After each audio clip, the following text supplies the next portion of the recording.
Okay, hi guys and welcome to the show, and today we're going to be taking another look at the Double Red Sea Dweller.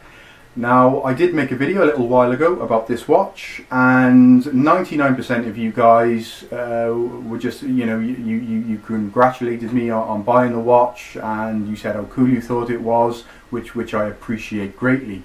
However, there were a couple of people who came straight out and said, no, it's a fake, and they wanted to see the dial and what have you. And in a way, I kind of think that's fair enough. I mean, I keep my personal life personal. I don't really show it to you guys on YouTube. I don't show you what occupation I've done. I don't show you my family background, where I live, things like this.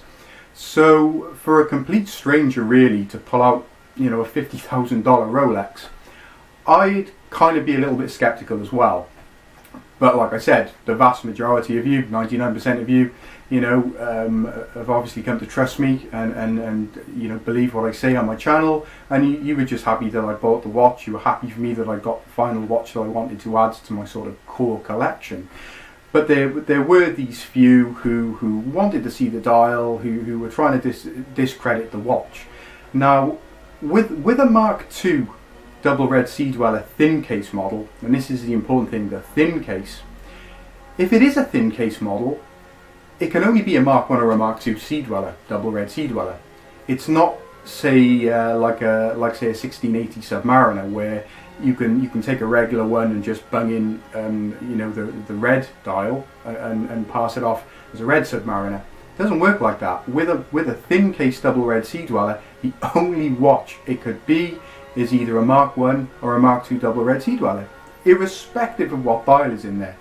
So I can kind of understand people bringing up, I want to see the dial, which is kind of fair enough, but for a thin case model, doesn't really make much difference. There were service dials available by Rolex which have been fitted and what have you, and I've literally seen every combination you could ever think of while researching. But I thought I'd try and put this matter to bed once and for all.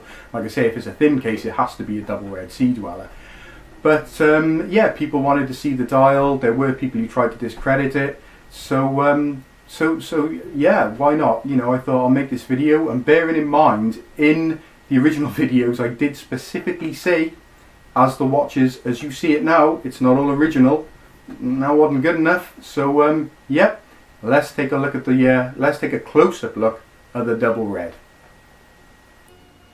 Okay, so here it is. This is what you all, well, not all, but a couple of you have asked to see the dial. I don't think my camera can really zoom in sort of any more and focus, but there we go.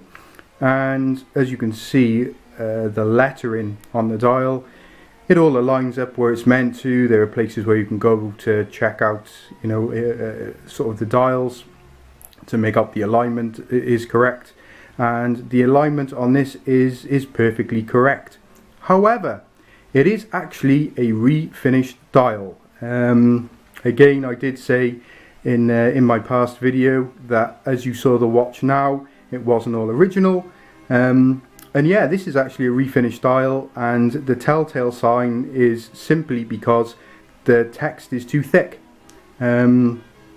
It's I mean, the dial, it is a 1665 dial that was refinished, but they couldn't get the letters quite thin enough by the looks of it. But that's the only sort of real telltale sign, is the fact that the letters are a little bit too wide. I mean, I've checked myself the spacing and all that kind of stuff, and it's spot on.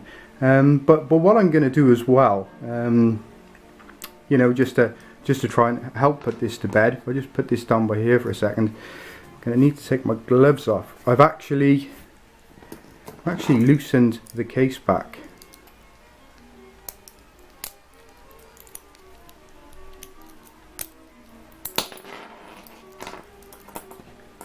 Good old friend here, Blue Tack.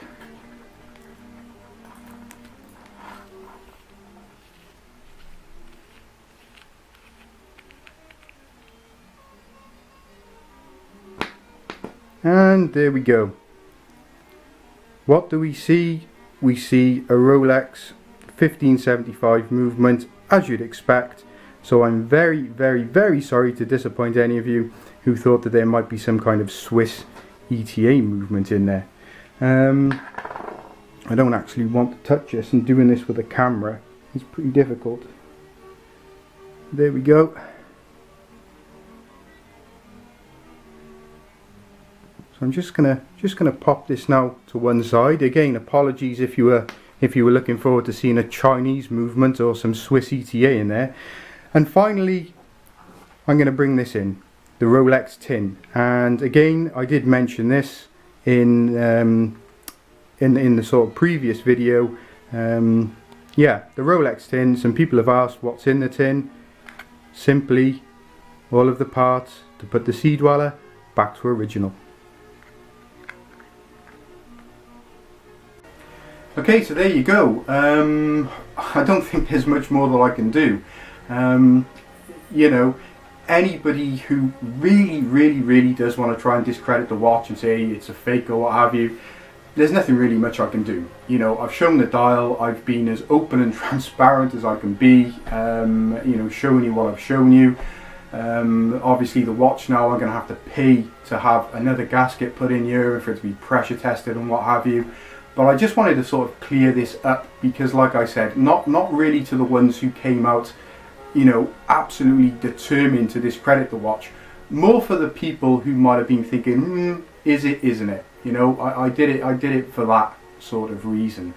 But yeah, hopefully that clears it up now. Anybody that really does want to discredit it, then, you know, what can I do? I mean, I could make a video of the paperwork, I could go to the bank, take out all the documents, video those, scan them, send them to people, but they could just write them off as being counterfeit documents. I suppose the only hard and fast way of convincing somebody would be for us to both meet up at sort of Rolex headquarters in Switzerland at exactly the same time, hand over the watch, or let them hand over the watch so there's no trickery or sleight of hand tricks going on. Them hand the watch over, we both stand there for however many hours it takes them to have a look at the watch, for us to both be there at the exact same time that they come back and say, yeah, it's fine. But come on, let's be fair, that's never going to happen. So there we go, that's his video, sort of wrapped up. Hope it's put this issue to bed once and for all.